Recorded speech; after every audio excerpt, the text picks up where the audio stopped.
Comment j'ai monétisé la misère sexuelle en escroquant des hommes en mal d'amour et comment ça m'a rendu riche, je vous raconte. Bon, je vais vous décevoir, franchement, ça ferait un super scénario pour un remake de l'arnaqueur de Tinder au féminin, mais non, si vous avez cliqué juste pour ça, je vais vous raconter une autre histoire, la vraie histoire.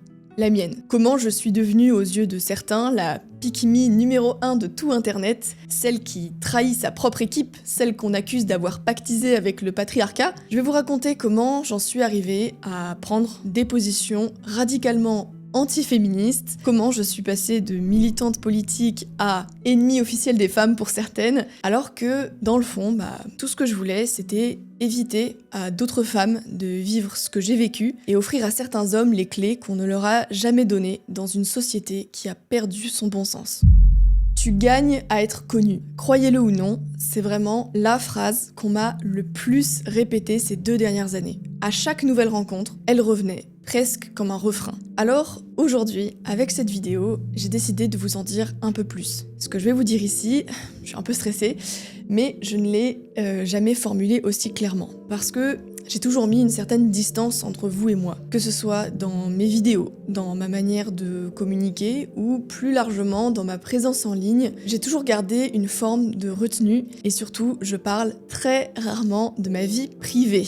Je me suis toujours exprimée de manière rationnelle, structurée, presque clinique parfois, et je comprends aujourd'hui que cette posture a pu donner une image de moi assez froide et très éloignée de la personne que je suis dans la vraie vie. Mais bon, ça, peu de gens peuvent le percevoir à travers un écran. Et la vérité, c'est que je leur en ai voulu pour ça. Mais bon, je ne peux pas vraiment leur en vouloir, c'est moi qui suis à l'origine de ce décalage. Alors, en faisant cette vidéo, je me lance un défi, c'est de casser l'image que je me suis moi-même construite, une image un peu rigide, pensée surtout pour me protéger. J'ai longtemps séparé mes émotions de mon travail, j'ai cloisonné ma vie personnelle et ma vie publique, et aujourd'hui, je ressens le besoin de réconcilier les deux. Alors voilà, je vais vous expliquer pourquoi j'ai tourné la page de la politique, ce qui m'a poussé à le faire, les vraies raisons, et pas seulement celles que j'ai déjà évoquées ailleurs. Je vais aussi vous raconter comment j'en suis arrivée à parler des relations hommes-femmes, ce que j'ai traversé, et le tournant que cette chaîne est en train de prendre. Alors,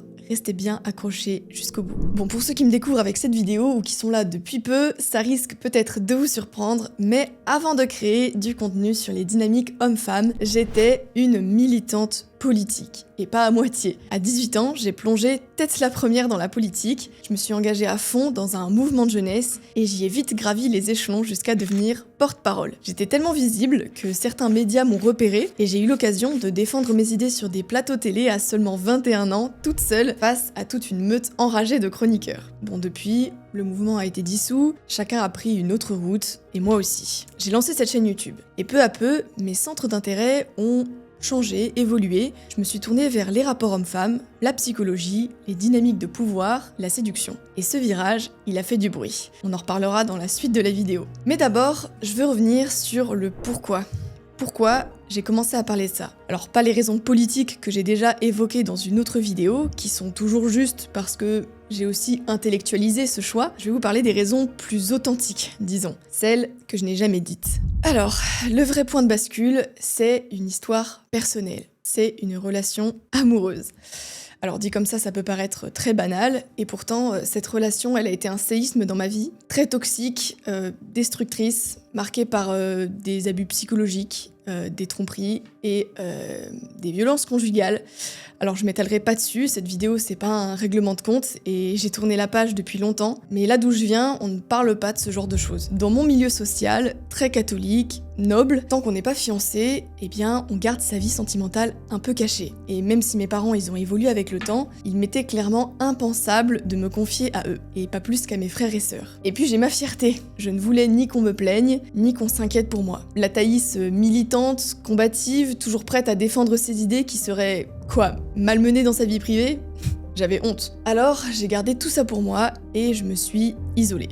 Je ne blâme pas mes proches de ne pas avoir été là pour moi. Quand on ne l'a pas vécu, on ne peut pas vraiment comprendre ce qui se joue psychologiquement. Et moi-même, je ne comprenais pas ce que je vivais. Comment j'avais pu tomber là-dedans? Pourquoi je restais? Et pire même, pourquoi j'y retournais alors que j'étais si malheureuse? Pourquoi je me sentais aussi impuissante, comme vidée de ma volonté? Et là, j'aurais pu basculer dans le féminisme. Après tout ce que j'ai vécu, après la souffrance, l'humiliation, les désillusions, le ressentiment envers les hommes aurait très bien pu devenir mon carburant. J'aurais pu nourrir ma colère, l'ériger en combat. Vous savez, j'ai grandi dans une bulle, protégée, bercée par l'idée qu'un homme bon finirait par m'aimer et me protéger. Et puis le réel m'a percuté, violent, brutal et cru. Et ce choc-là, il aurait pu me faire renoncer à tout, à l'amour, aux hommes, à mes rêves de petite fille. J'aurais pu devenir cette femme amère, celle qui rejette tout sur le patriarcat et la fameuse culture du viol. J'aurais pu ériger mon échec en système, en idéologie, en justification à mon malheur. Et c'est pour ça que, vous savez, dans le fond, je comprends certaines féministes. Alors, pas leur conclusion, mais leur point de départ. En fait, je comprends d'où vient leur rage. Je comprends cette tentation du repli, du rejet et de la révolte. Parce que je suis convaincue d'une chose, nous les femmes, nous avons besoin d'hommes solides, des vrais hommes, des hommes entiers, virils, et pas dans la caricature, mais dans la force profonde, dans la capacité à prendre des responsabilités, à protéger, à trancher quand il le faut, des hommes qui savent qui ils sont en sorte, et qui tiennent bon parce qu'une femme loyale, belle, dévouée est à leur côté. C'est un échange sacré, c'est pas un rapport de force. Mais bon voilà, nous ne sommes plus au XXe siècle. L'égalité règne, nous dit-on, et dans ce nouveau monde, personne ne viendrait me sauver. Il n'y avait pas de chevalier en armure sur son cheval blanc, il n'y avait que moi, seule face à mes choix. Alors oui, le féminisme aurait été le chemin le plus simple, se victimiser, rejeter la faute sur les autres, s'indigner à l'infini. Vous savez, on parle beaucoup des incels et de leur haine des femmes, alimentée souvent par du rejet féminin mal digéré. Mais finalement, le féminisme n'est-il pas la version féminine de l'incelisme ? Alors non, c'est pas ce que j'ai choisi. C'est moi qui m'étais mise dans cette situation, et c'était à moi d'en sortir. Et c'est donc cette douleur, cette incompréhension qui m'a poussée à chercher des réponses. J'ai écouté des podcasts, des heures de podcasts, j'ai regardé des vidéos, j'ai lu des bouquins, j'ai plongé dans la psychologie évolutionniste, c'est-à-dire l'étude du comportement humain à travers le prisme de notre évolution. J'ai cherché à comprendre sans lunettes idéologiques, juste avec du bon sens. Et ça m'a permis de reprendre le pouvoir à ma façon. Parce qu'on ne peut pas être libre quand on ne comprend pas les règles du jeu. Et j'ai fini par les trouver, et je crois que ça m'a sauvée. Comprendre les dynamiques biologiques, les instincts presque primitifs qui peuvent nous lier à quelqu'un, ça m'a aidé à me pardonner, à comprendre pourquoi j'étais restée, pourquoi j'avais autant encaissé, et surtout à ne plus me laisser manipuler par ces mêmes ressorts. Il y a une formule que j'affectionne depuis: comprendre, c'est mieux choisir. Et c'est tellement vrai. J'ai donc fini par partir, et même si ça a été très douloureux, même si j'ai mis des années à m'en remettre, eh bien je l'ai fait. Mais je ne voulais pas juste survivre, je voulais que ça serve à quelque chose. Et c'est à ce moment-là que j'ai commencé à transmettre ce que j'avais appris, et d'abord à ma petite sœur. Je voulais qu'elle profite de mon expérience, qu'elle évite les pièges dans lesquels moi je m'étais laissé tomber, et à travers nos longues discussions, je lui ai offert ce que personne ne m'avait offert à son âge, des repères, des avertissements, une lecture du réel sans phare. Et aujourd'hui, elle a une maturité rare pour son âge, je peux le dire. Elle part avec un temps d'avance, et j'ai cette satisfaction, cette consolation plutôt, d'avoir contribué à mon échelle, à son équilibre, d'avoir transformé mes erreurs en leçons pour qu'elle n'ait pas à les vivre. Et puis naturellement, j'ai élargi ce cercle. J'ai commencé à donner mon avis, des conseils à mes amis, et c'est en observant leurs échecs sentimentaux que j'ai pris conscience de l'ampleur du chaos. Hommes et femmes de ma génération naviguent à vue, sans boussole, privés de règles de base, de transmission familiale, de repères biologiques évidents, tous balayés par l'idéologie égalitariste et les injonctions modernes. Que ce soit l'explosion des familles recomposées, monoparentales, l'absence de modèles stables, la disparition de la figure paternelle, tout ça a laissé derrière eux une génération démunie, confuse, souvent brisée. Nous sommes ces jeunes adultes à qui personne n'a pris la peine d'expliquer comment aimer, comment se respecter, comment choisir. Alors, on doit tout redécouvrir, tout reconstruire depuis zéro. Et moi, j'ai décidé de faire partie de ceux qui tentent de tracer une route plus saine. Alors à partir de là, ma vision, elle était claire. Je voulais conjuguer à la fois les repères solides de mon éducation traditionnelle, sans l'aspect religieux, avec la lucidité brutale de ce que sont devenues les relations hommes-femmes au XXIe siècle. Le tout en m'appuyant sur un prisme qui depuis me passionne, comme je vous l'ai dit, la psychologie évolutionniste. C'est cette approche qui m'a permis de décoder les comportements humains en les replaçant dans un cadre plus large, celui de notre évolution biologique. Et grâce à elle, j'ai commencé à comprendre les bouleversements anthropologiques profonds que nous traversons, hommes et femmes confondus. Le choc entre nos instincts archaïques, façonnés sur des millénaires, et les modèles sociaux modernes. Ce conflit invisible, mais permanent, entre ce que l'on est et ce que l'on cherche à être. Mais cette approche, je le reconnais aujourd'hui, elle a pu paraître froide, très analytique, presque mécanique. Et c'est une critique que j'entends. Car oui, j'ai été formée avant tout à la politique, souvenez-vous,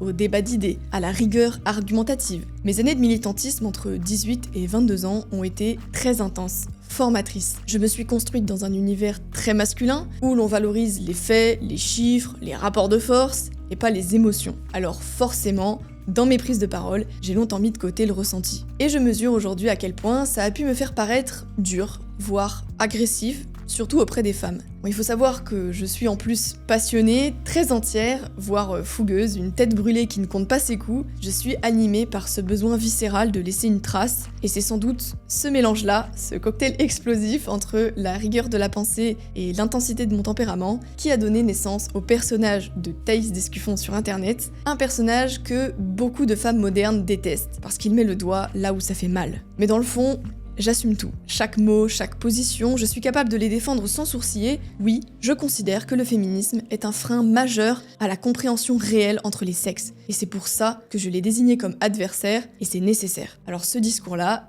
évidemment, n'a pas plu à tout le monde, notamment une bonne partie de mon ancienne audience, très politisée, pourtant de droite, mais qui ne supportait pas qu'on vienne marcher sur le terrain de l'intime. Alors, ils m'aimaient bien tant que je parlais d'identité, de nation, de sécurité, mais dès que j'ai commencé à parler de couple, de sexualité, d'amour, de blessures, le feu a pris et il a brûlé fort. Vous croyez peut-être que le plus dur, c'est la gauche ou les féministes, les procès que j'ai essuyés, les condamnations parfois, les gardes à vue? Pas du tout. J'ai connu le harcèlement, et non pas celui venu de l'extérieur, de mes ennemis idéologiques que je connaissais déjà bien, non, celui de l'intérieur, de ceux-là même qui me portaient au nu tant que je disais ce qu'ils voulaient entendre. Et c'était 1000 fois pire. Tant que je restais dans leur ligne, que je parlais des sujets qu'ils m'avaient tacitement assignés, j'étais leur mascotte. Et c'était grisant pour la jeune fille de 20 ans que j'étais. Mais la minute où j'ai osé sortir du cadre, la minute où j'ai parlé de ce qui me tenait vraiment à cœur, ils m'ont cloué au pilori. Et le plus absurde, c'est que je n'avais même pas renié mes anciennes prises de position. Je ne me suis pas retournée contre mes idées. Je n'ai pas hésité à aller sur des plateaux télé pour défendre ces mêmes idées après ma transition. J'ai juste élargi ma vision, j'ai juste voulu aller plus loin, j'ai voulu aborder d'autres sujets, mais pour certains, c'était déjà une trahison, comme si je leur appartenais. Et j'ai profondément détesté ça. C'était comme s'ils avaient acheté un programme en consommant mon contenu et que j'étais censée le leur appliquer à la lettre. Comme si chaque prise de position m'engageait envers eux comme un mandat électoral. Alors que j'ai toujours partagé ma vision du monde avec simplicité, honnêteté et sans prétention de représenter autre chose que moi-même. Évidemment, j'étais touchée que mes idées résonnent chez tant de personnes, mais peu à peu, j'ai eu l'impression que je n'étais plus libre de penser, d'évoluer, de douter, comme si je leur devais quelque chose, comme si je ne me devais plus rien à moi-même. Alors j'aurais pu être payée par un parti, réciter doctement et fidèlement une ligne, ou intégrer un média et me restreindre dans ma liberté de ton. J'aurais eu un poste et une paix sûre, et dans ce cas de figure, des comptes à rendre auraient été bien légitimes. On m'a proposé, on m'a courtisé, mais ça n'aurait pas été moi. Vous savez quoi, ce fut plus simple pour moi de monter sur un toit en plein Paris face à 30 000 militants antiracistes enragés que d'affronter le mépris glacé de tout un milieu politique. Un milieu qui du jour au lendemain vous tourne le dos. Un milieu où des gens qui vous appelaient amis la veille vous poignardent dans le dos auprès de certains médias de droite le lendemain. Peut-être que j'ai mal expliqué ma démarche, peut-être que je n'ai pas su faire la transition, mais je reste une jeune fille de mon âge avec ses sensibilités et cette expérience m'a écœurée. Pas seulement de la politique, mais des gens qui évoluent dans ce milieu, l'incarnent et la consomment. Là j'ai compris que pour survivre, il fallait que je reprenne la main concrètement. À la base, je voulais simplement sortir de la critique stérile, sortir de cette spirale de réaction permanente à l'actualité. Parce que, à quoi bon? Tant qu'on n'a pas le pouvoir, on commente, on s'indigne, mais on ne change rien. C'est une cage dorée, on croit agir, mais on ne fait que réagir. Et j'ai compris une chose, beaucoup de ceux qui s'engagent en politique cherchent à contrôler le monde parce qu'ils sont incapables de se contrôler eux-mêmes. Ils veulent gouverner un pays alors qu'ils sont même pas capables de gouverner leur propre vie. On dit souvent que changer le monde, ça commence par se changer soi. La gauche dirait, le privé est politique. Alors c'est cliché, oui, mais c'est surtout très vrai. Moi, je ne pouvais pas redresser la France à moi seule, pas en une génération. Mais je pouvais commencer par avoir la vie dont j'avais toujours rêvé, moi, et ce que je construirai, j'en ferai profiter ceux que j'aime, ceux qui m'entourent, ceux que je choisis, et c'est une influence bien plus concrète que de militer pour tel parti et de le voir éventuellement, un jour peut-être, dans l'hypothèse que, prendre le pouvoir et accomplir son programme s'il n'a pas changé d'avis d'ici là. Donc, j'avais pris ma décision. J'allais entreprendre, créer ma propre voie, acquérir cette liberté financière et géographique dont on parle, mais que peu osent vraiment viser. Mais surtout, je voulais aussi aider ceux qui, comme moi, cherchent à reprendre le contrôle sur leur vie. Et c'est là que j'ai lancé ma première entreprise. Et naturellement, j'ai commencé à accompagner des membres de ma communauté, des hommes et des femmes qui se reconnaissaient dans mon discours et qui, eux aussi, refusaient de subir leur existence. Mais très vite, une autre réalité m'a rattrapée, c'est-à-dire la violence du monde numérique quand vous osez vous exposer, surtout en disant des choses que certains ne veulent pas entendre. Et j'ai été submergée, que ce soit par les témoignages bouleversants de personnes brisées par la solitude, les relations toxiques et le vide affectif, mais aussi par les attaques directes faites à mon activité. Piratage, doxing, tentative de sabotage, montage pornographique carrément sordide diffusé à mon insu auprès de clients, le prix à payer pour avoir eu l'audace de sortir du cadre. Alors, je pensais pouvoir affronter tout ça, mais la vérité, c'est que j'avais plus les épaules. Recevoir autant de détresse, tout en encaissant en parallèle la haine et la cruauté gratuite, m'a littéralement vidé de l'intérieur. Mon moral s'est effondré. J'avais besoin d'une grande pause. Alors j'ai fermé mon entreprise, j'ai laissé les clés de mon appartement parisien et je suis partie. S'en est suivi une grande période de remise en question, de doute, et aujourd'hui, l'horizon commence enfin à se dégager. Je sais plus clairement ce que je veux faire de cette chaîne, je sais ce que je veux vous apporter, pourquoi je continue et à quelles conditions. Parce que, oui, j'ai pensé à tout arrêter. Vraiment. Et pour ne rien vous cacher, cette tentation de disparaître des réseaux sociaux me guette toujours. Mais bon, disparaître, ça aurait été leur donner raison, je suis têtue. Abandonner, ça aurait été leur offrir la victoire, et ça, il en est hors de question. Alors, la question des relations hommes-femmes continue de me passionner, et la politique aussi, dans une certaine mesure. Mais aujourd'hui, j'ai envie d'aller plus loin. Je crois que ce qui m'a aussi profondément dégoûté de la politique, bien que je conserve des opinions très tranchées, voire que je me radicalise un peu plus chaque jour, c'est l'absence cruelle de beau avec un grand B.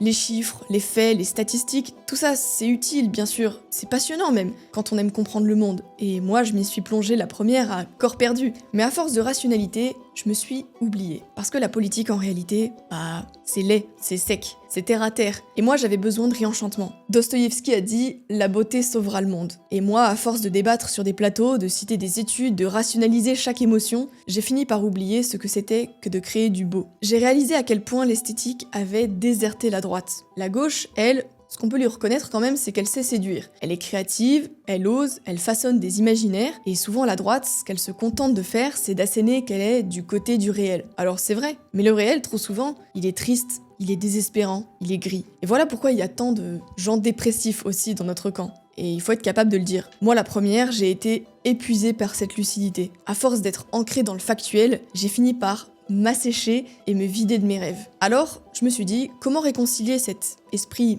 méthodique et rationnel qui fait partie de moi malgré tout, et mes aspirations profondes qui sont celles de trouver un sens et une magie dans la vie. Comment inspirer et convaincre avec du positif. Alors je me suis dit que j'allais vous partager qui je suis vraiment, ma vie, mes centres d'intérêt, les coulisses de mes convictions, et surtout comment tout ce que je défends s'incarne concrètement dans mon quotidien. Parce que pour moi, ces idées, ce ne sont pas de simples concepts abstraits, ce sont des idéaux, ce sont des exigences, ce sont des directions de vie. Et je m'efforce chaque jour de les appliquer à moi-même avec rigueur et honnêteté, parce que tenir un discours sans m'y conformer, ce serait la pire des hypocrisies. Je tiens à ma cohérence et je crois que vous montrer ces dimensions plus personnelles, plus humaines, ça donnera encore plus de poids et de sincérité à mes propos. Alors, je ne suis pas parfaite, mais je crois que l'essentiel, c'est de toujours aspirer à s'élever. Et aujourd'hui encore, je poursuis cette quête de vérité et de liberté avec l'envie d'inspirer ceux qui, comme moi, refusent la médiocrité ambiante. J'ai aussi envie de diversifier mes contenus, de proposer plus que de réagir, de créer des formats plus légers, plus positifs, de ne pas m'enfermer dans la dénonciation, mais d'ouvrir des perspectives, des pistes, des projets. J'ai décidé de reprendre le contrôle de ma vie et de la rendre belle, riche, pleine de sens. Pas riche uniquement au sens financier, même si ça en fait partie. Parce que le premier frein que j'avais à dépasser, c'était l'argent. C'était une pression constante,